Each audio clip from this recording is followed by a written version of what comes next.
distinguished guests, ladies and gentlemen, all of you welcome. Kia ora, good evening, assalamu alaikum wa rahmatullahi wa barakatuh. Just I will start with short pray and then I will do my welcoming speech, very short. أعوذ بالله من الشيطان الرجيم بسم الله الرحمن الرحيم الحمد لله رب العالمين الرحمن الرحيم مالك يوم الدين إياك نعبد وإياك نستعين اهدنا الصراط المستقيم صراط الذين أنعمت عليهم غير المغضوب عليهم ولا الضالين Amen. In the meaning, in the name of Allah, the Beneficent, the Most Merciful. All praise due to Allah, the Lord of the world, and He is the merciful of the merciful, and also He is the beneficent. He is the master of the day of judgment.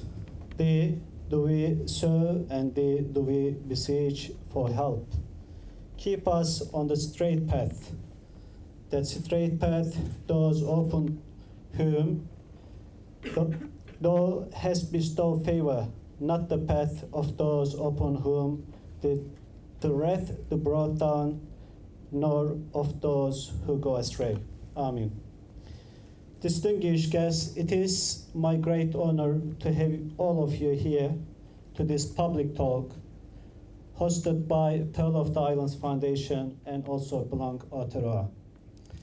I would like to say warmly welcome each and every one of you, especially Professor Sophia Pandya. She is our international guest speaker from USA. And also Jay Marlowe from the University of Auckland. He will be responded tonight. And also Mr. Albania, General Manager from Aotearoa Resettled Community Coalition, and also Dr. Ruxana Aslam. Thank you very much. I also acknowledge Ms. Rokhana Sheward, CEO of Belong Aotearoa, and Najira and Malo. They help us to make this happen tonight. Thank you very much. I would like to also thank to our team, PIF members, making this program happen. I would like to inform you some of housekeeping rules. We have two entrances you are in. And also we have one exit at the back, and also toilets at the back also, right-hand side. Can I also request that you can put your phone, mobile, silent, please. Pearl of the Islands Foundation aims to promote dialogue, acceptance, and engagement between people of diverse background. These interfaith and intercultural spaces are important in this regard. They allow for meaningful exchanges with people we may not necessarily be familiar with. By engaging in conversation with people around us, we shatter stereotypes and attempts to understand, accept one another. With this in mind, over the past year, we have organized about 24 programs, events. This includes talk, panels, cultural days, nights, Ramadan Iftar dinner. We partner with 13 different organizations in those events. And also more than 1,400 people attended this event. It's been one of the PIF most successful years since it's established in 2006. For a more accepting, enlightened, and socially cohesive Aotearoa, New Zealand. Today, our guest speakers are going to talk about promoting social cohesion between refugees and host communities. The United Nations Refugee Agency estimates that there are more than over 70 million people who have been displaced from their home. It is the highest number in the history. Within this group, there are 4 different distinctions to the refugee umbrella that UNHCR uses. This includes refugees, internally displaced persons, asylum seekers, and stateless people. This convention is an important UN treaty that builds on the Universal Declaration of Human Rights, which stated that people have a right to seek asylum from persecutions. 41.3 million people around the world have been forcibly displaced, and approximately half of them women and children. It is very sad. 1 in every 113 people on earth is an asylum seeker, internally displaced, or a refugee. 25.9 million people meet the Convention's definition of refugee, someone who is persecuted for reason of race, religion, nationality, membership of a particular social group, or political opinion. 10 million people are stateless who have been denied a nationality and all the basic rights, education, healthcare, political participation, freedom of movement that come with it. It is, I can continue, but our guest speakers will talk about that one very soon. We will hear more from our guest speaker on this topic. I'll now invite Roxana Sheward to the floor to welcome to you on behalf of Belong Aotearoa. Please, welcome.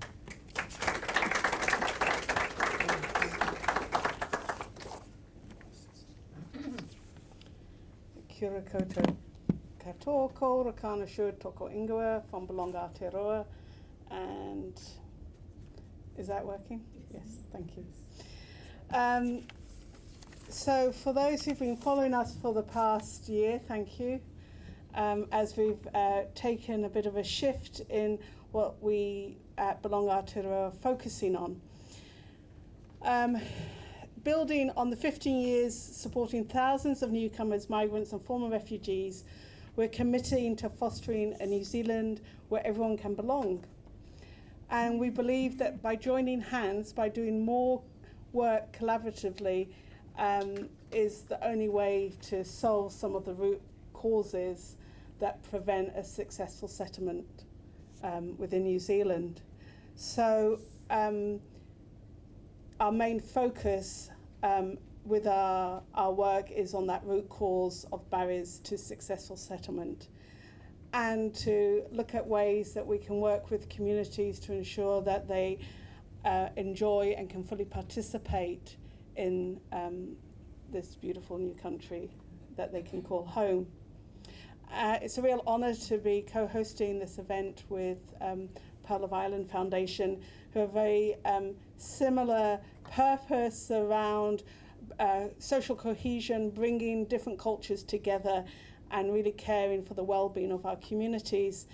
And I think that we have to kind of build a momentum around that, particularly with New Zealand's population growing, increase in diverse faces that we see on the streets, on how we can build together, share our thinking, our learnings, and understand deeper to find ways to facilitate the social cohesion, what we're also here tonight to find out about more of.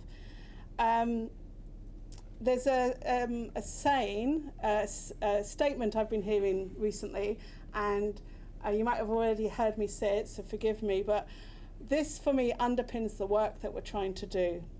And that is, diversity is about having a seat at the table. Inclusion is about having a voice, but belonging is about being heard.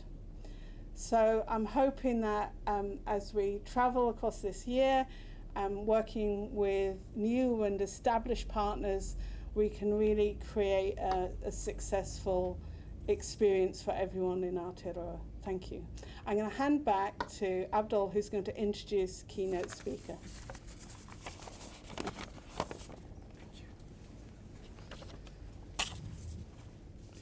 Thank you, Roxana. Our international guest speaker, Professor Sophia Pandya, is a professor and department chair at California University, State University at Long Beach, in the Department of Religious Studies. Winner of the 2016 Advancement of Women Award at CSULB. Maybe, what does it mean? Maybe she... State Long Beach. From the President's Commission on the Status of Women. She received her BA from UC Berkeley in Near Eastern Studies Arabic and her MA and PhD from UC Santa Barbara in Religious Studies. A Fulbright Scholar, she specialized in women and Islam and more broadly in contemporary movements within Islam. Dr. Pandya has authored a book, 2012, Muslim Women and Islamic Resurgence, Religion, Education, and Identity Politics in Bahrain, on Bahraini women and the ways in which globalization and modern education impacted their religious activities.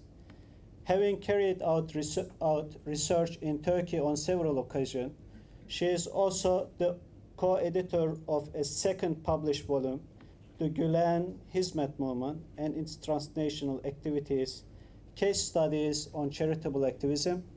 Dr. Pandya has also published about the Hizmet movement and its relationship to the Kurdish community in Turkey, Assimilation and Identity Politics, an article about family and gender in wartime Yemen. The war took us backward, Yemeni families and dialectical patriarchal reordering. She is currently working on a book on the stories of Turkish refugees and the meanings they find or construct from their ordeal. Thank you very much. Please welcome to our guest speaker.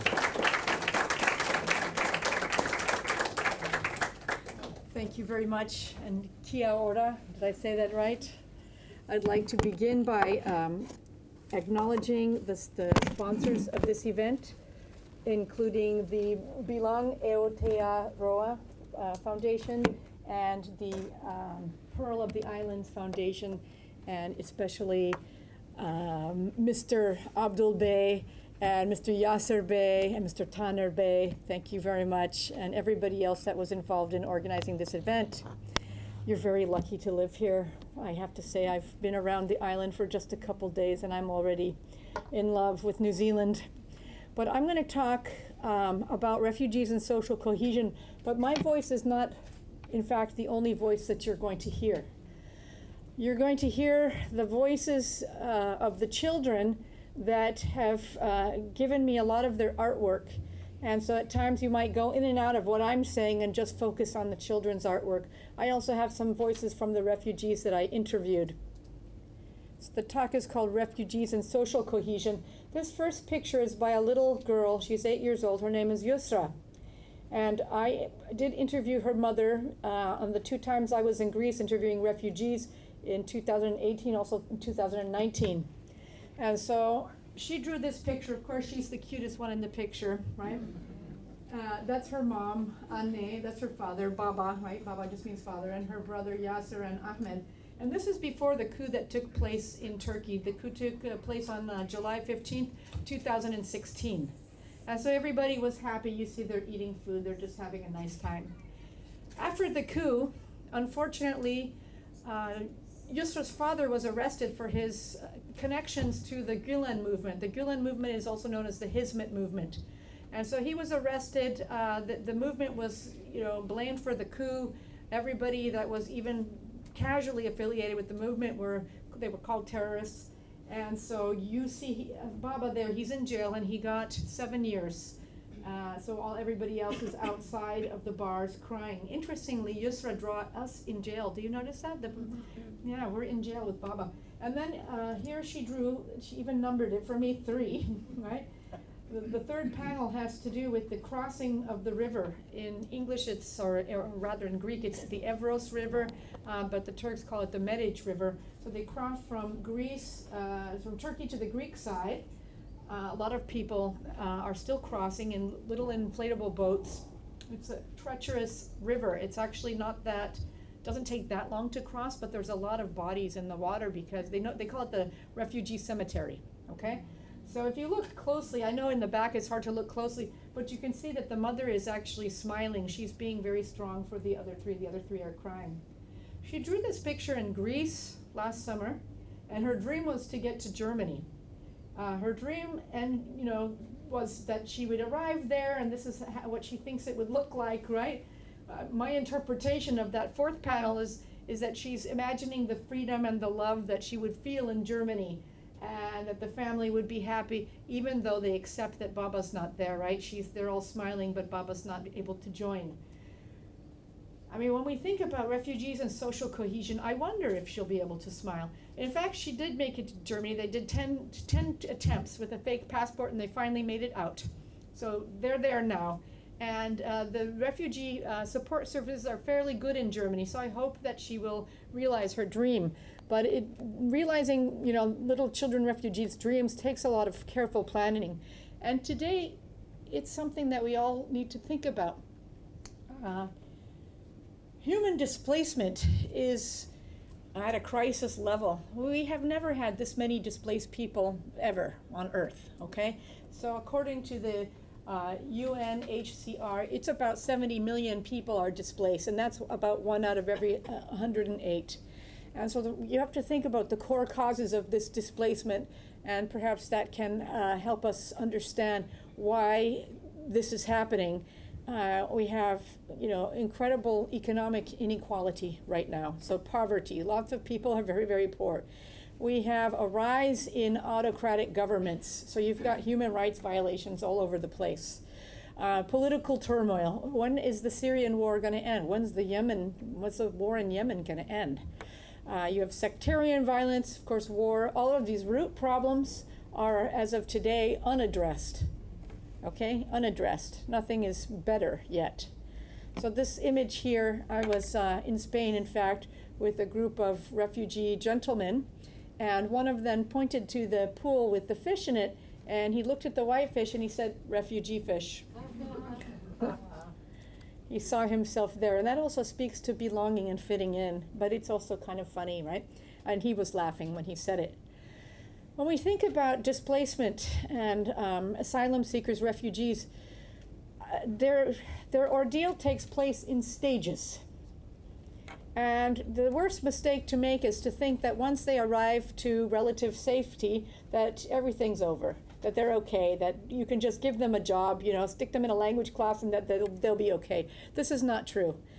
So crossing the river or the sea for the refugees that I interviewed was only the first stage, and it could have included, like for many refugees, armed conflict, hiding from arrest, time in prison, assault, sexual assault, torture, capture for exploitation, human trafficking, death, or witnessing the death of others. Okay, and so you see in this image by a child, the people have fallen into the sea.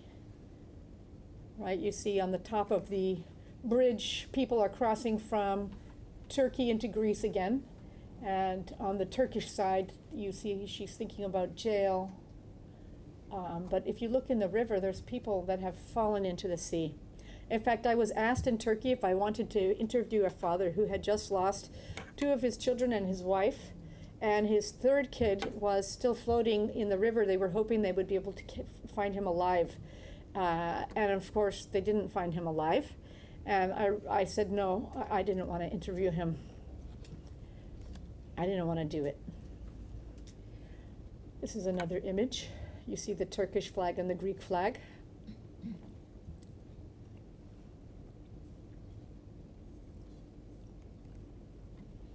When we consider social cohesion, of course, there's multitudes of challenges to social cohesion. In New Zealand, also Australia, United States. The United States in particular is not very good at taking refugees, especially right now. But after arriving to safety, a lot of the asylum seekers, refugees have to fight for, to be employed, to have a voice in the new community, to be able to advocate for their family, to forge community with others, and just to feel as though they belong. And it's more than that, just to feel as though they're a person. I mean, we should really start with that, just to feel as though they're a person, because there's a lot of identity loss when people leave their country, their families, their job, their financial situation, the entire system in which they fit. They lose that. There's identity loss. There's mental health problems. So feeling as though they belonged, that's a journey. Getting there, that's a journey. And it doesn't help that many refugees feel quite invisible. But I should point out something very important. One of my graduate assistants, research assistants, is herself a Syrian refugee. And when I began, trying to help her conceive of the project that I was carrying out with the Turkish community, she gave me lots of really good advice. And she said, look, refugees are never just refugees. Like, I don't even want you to think of me as a refugee, okay? I'm a person who just happens to be displaced. I have a complex identity. I like this kind of food. I don't like this kind of food. Don't just think of me as a refugee. I have life problems, desires, hopes. My life was impacted by this situation, but I don't want you to define me by that word refugee. And we shouldn't define refugees by their experiences as refugees. When I carried out the research, it is towards this project that Abdul Bey kindly told you about. So my larger project, has to do with the meaning that refugees construct out of trauma. So I spent those 2 summers, and it's interview-based. I did this qualitative research through participation observation methods, and also it was shaped by grounded theory, whereby you interview people and you wait to see which themes start emerging, okay? Then you draw your data from those themes that emerge. And I interviewed at least 36 people. I actually added a few more people from the States, but most of those, those 36 were in Greece. And I mean, you're not that interested, I'm sure, in my method, but that picture of shoes, has to do with the shoes that the refugees came in, and then they would sometimes leave some shoes for the next group of refugees that came. They would leave clothes and shoes behind. So it's kind of interesting for me to look at the storehouse where they had extra clothes and extra shoes for refugees. You might need a little bit of context just to understand the particular group that I covered for this project.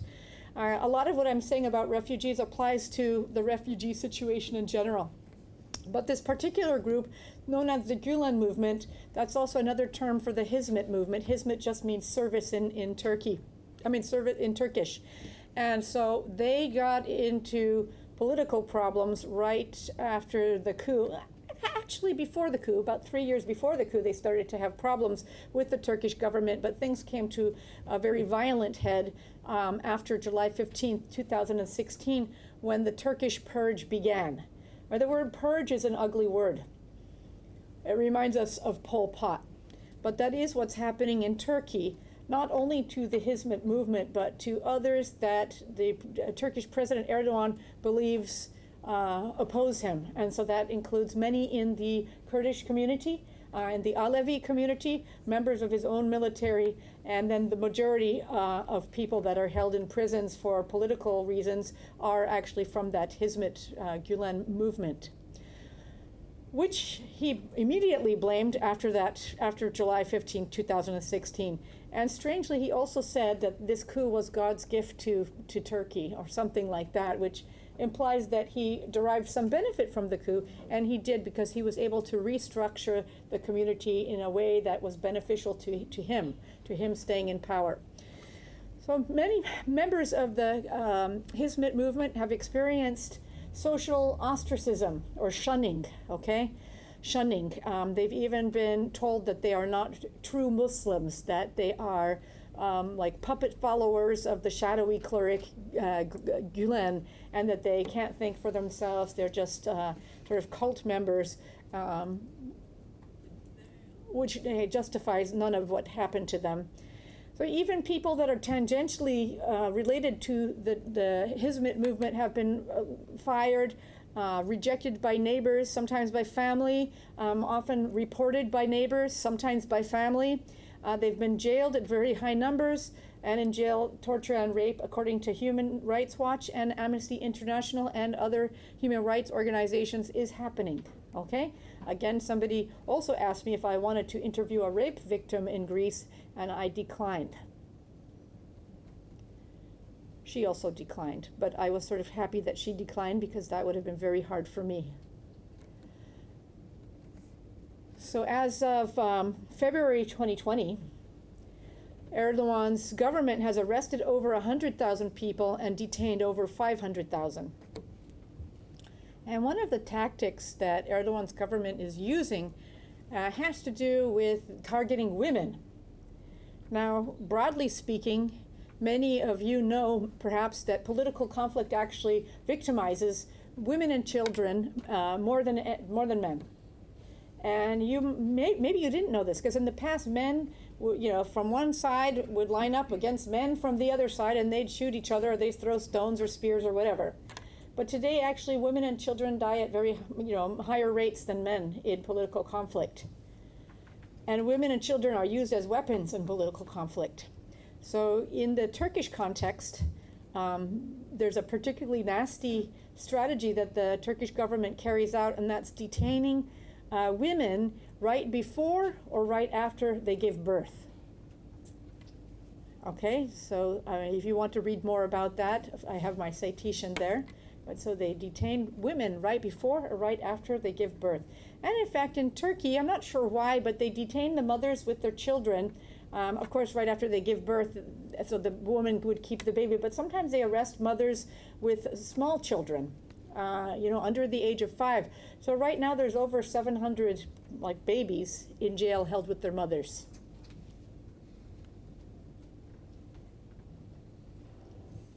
You can look at this image and see if you think it's hopeful or full of despair or both.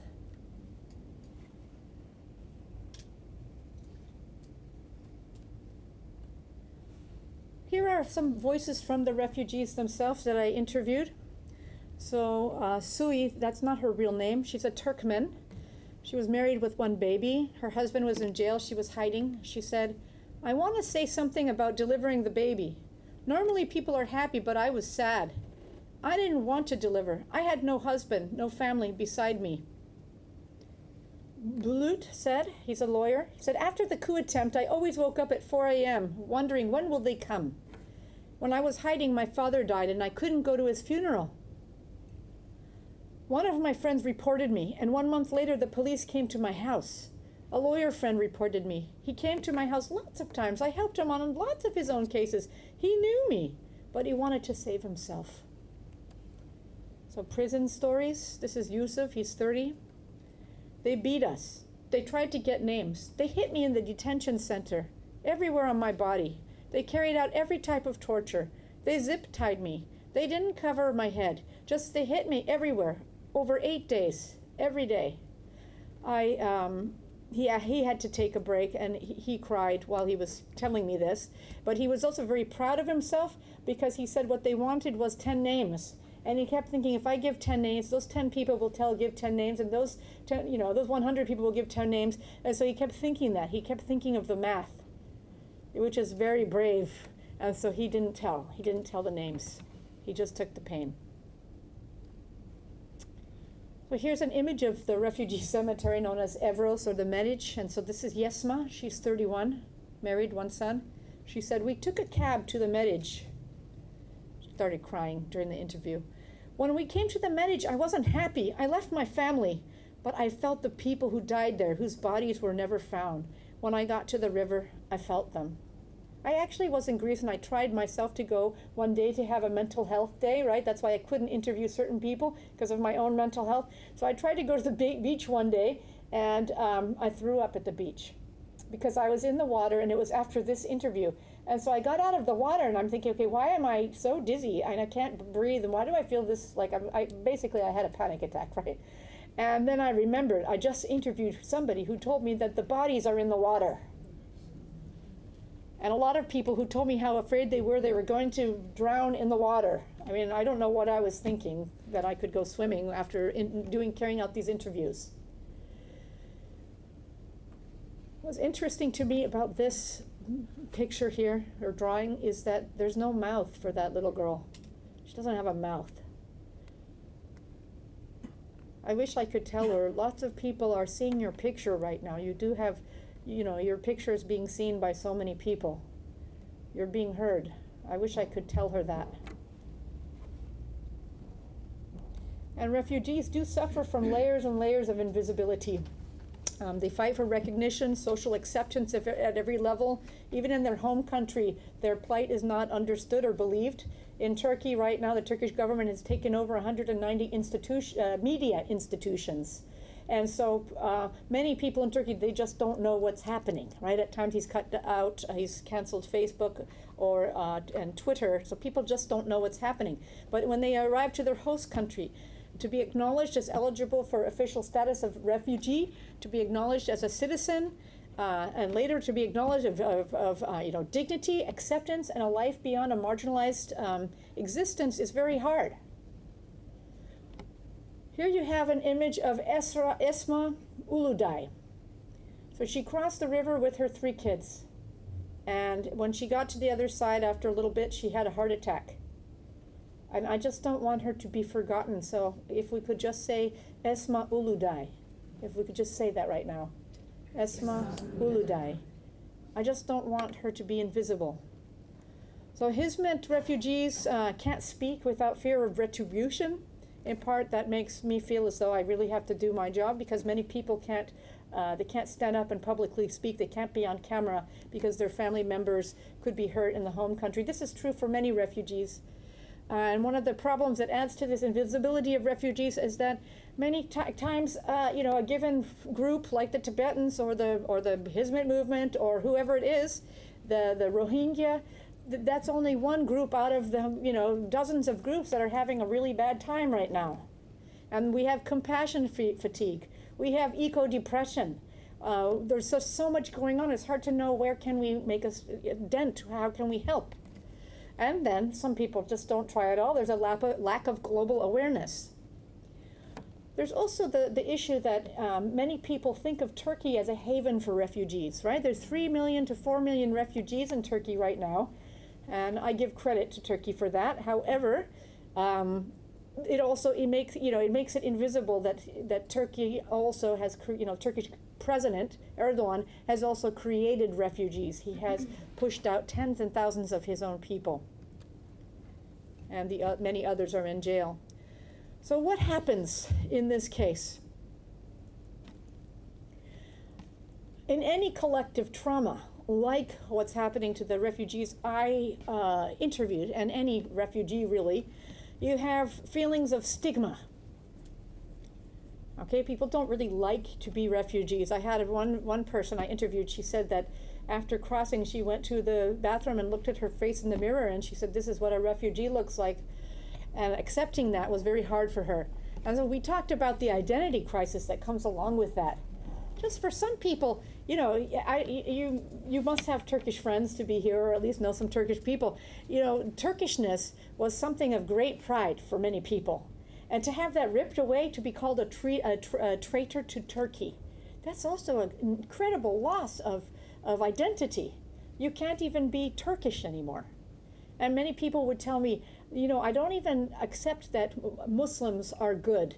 They're Muslim. They're telling me this. They say, it doesn't matter. The Muslims in my country, many of them were not good to me. And the Greeks, the Christian Greeks, were way better. They don't even know us, and we're Turkish, for God's sake, and they accepted us with open arms. So now I don't care if somebody's a Muslim or Christian. I just want to know if they're a good person. So their entire worldview has shifted. And then feeling illegal and layers of shame. One woman told me, I want to apologize to all the Greek citizens. I feel sorry that I came here illegally. This is the only illegal thing I've ever done, and I'm so sorry that I'm here, and thank you so much for helping. You also have the idea that this is all made worse by people's perceptions of refugees. that they are pathetic, tragic figures, that they are considered, quote, matter out of place, unquote, and thus polluting, right? Flattened objects of pity. They don't have any agency or self-determination. They're just monolithic beings with a single wretched identity, like Alan Kurdi, the little kid, and, you know, flat with his little red bathing suit up in the sand. So refugee consequences include depression, anxiety, substance abuse, post-traumatic stress disorder, ruptures in their relationships at every level, segmented integration, which means that the kids often integrate quicker than the parents, which causes an inversion of the family order, where the children are seen as the grown-ups and the grown-ups are all helpless, financial stress, and the most scary thing is the diminished ability to parent well. So the most disturbing interview was not the torture victims, and some of the torture interviews that I carried out were very hard for me. You know, one guy went on for 3 hours and took me downstairs, and they put the hood on his head, and they asked him to kneel against the wall, and then I was shutting down. I felt like it was happening to me. I had to go outside, look at birds, take Advil, but that was not the worst interview. The worst interview was one in which a mother told me, she had twins, they were 2 years old. She said, I'm not interested in my children anymore. They want things, and I can't give them things. They keep asking me for toys. I don't have the money to give them toys. And then she just started crying. That was the most difficult and most disturbing interview to me.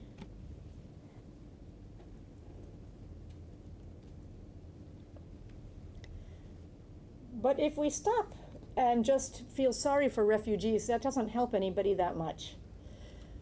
Anthropologist Lisa Malki, she actually gives us something to think about in terms of the potential of displacement.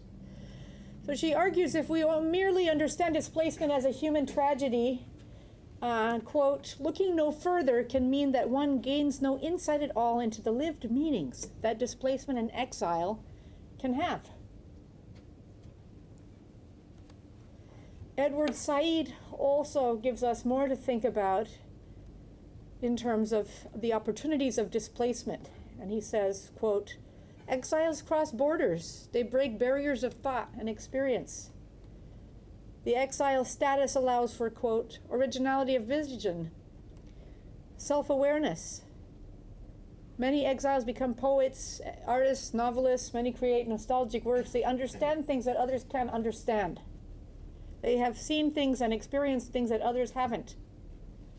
So they have the ability not to take things like home and homeland for granted.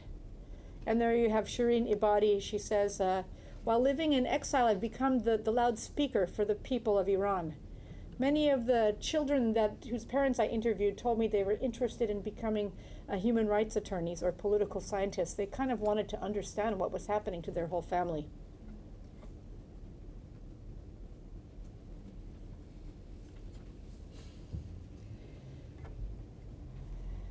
When we talk about, you know, the opportunities of displacement and the meanings that displaced people make out of their trauma, this shouldn't lead us to think that there's a rosy ending or some sort of happy ending, recovery, deliverance, etc. That's not what I'm wanting to imply. You can have adaptive meanings made, you can have coping mechanisms or opportunities of displacement, but we also need to understand that being displaced is absolutely a trauma. So here you have one child who drew so much going on. I mean, it takes a while to understand that image there. And the other child, I juxtaposed it with this other child's drawing of just an empty page. And I don't know if this refers to a new page in page in a book, like Hope for the Future, or if this means I don't know if I can write anything. I don't know what to say about what's happening to me. I just don't know what it means.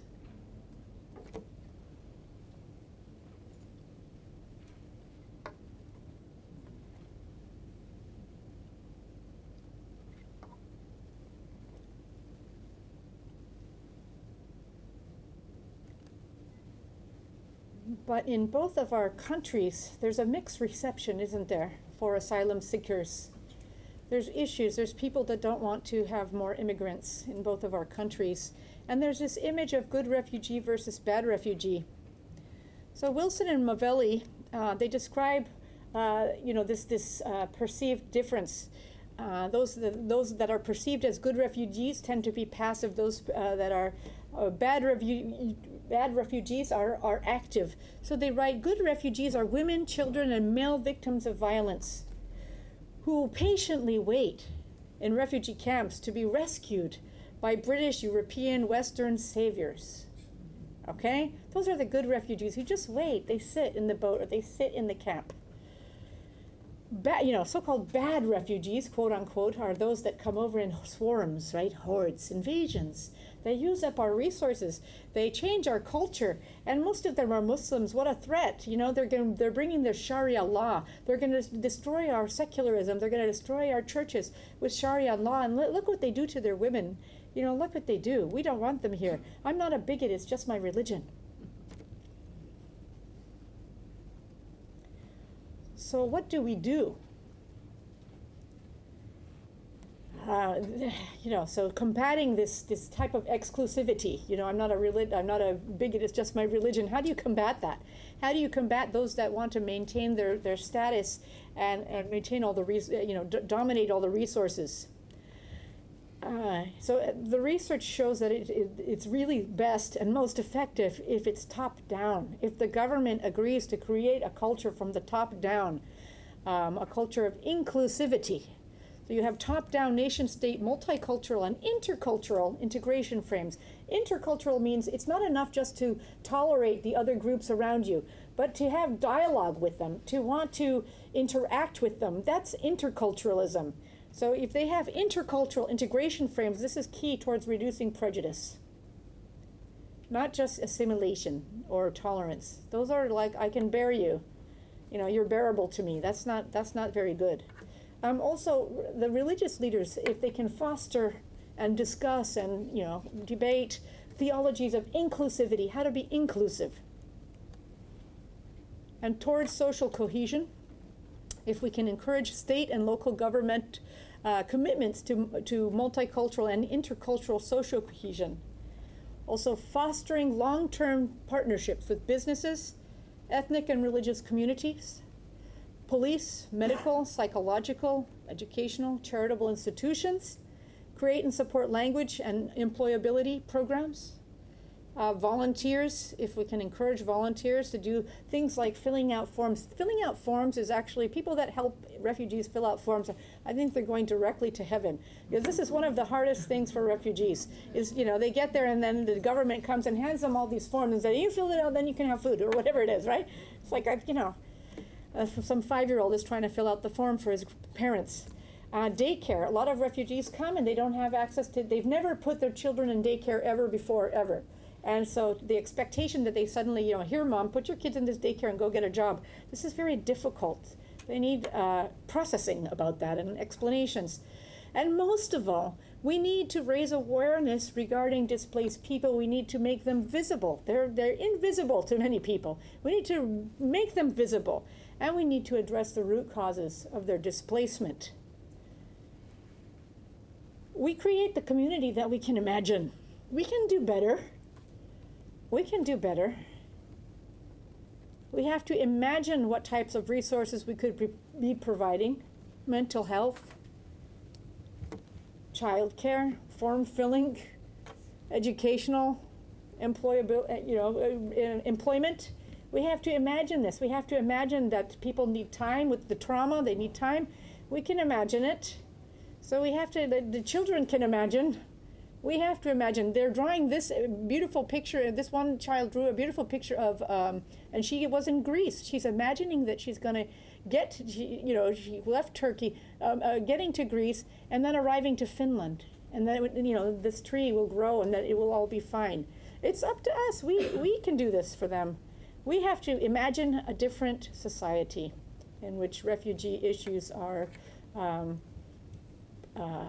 refugees themselves, in which they can belong, and not just belong, but in which they're valued. And I'll stop there. Thank you very much.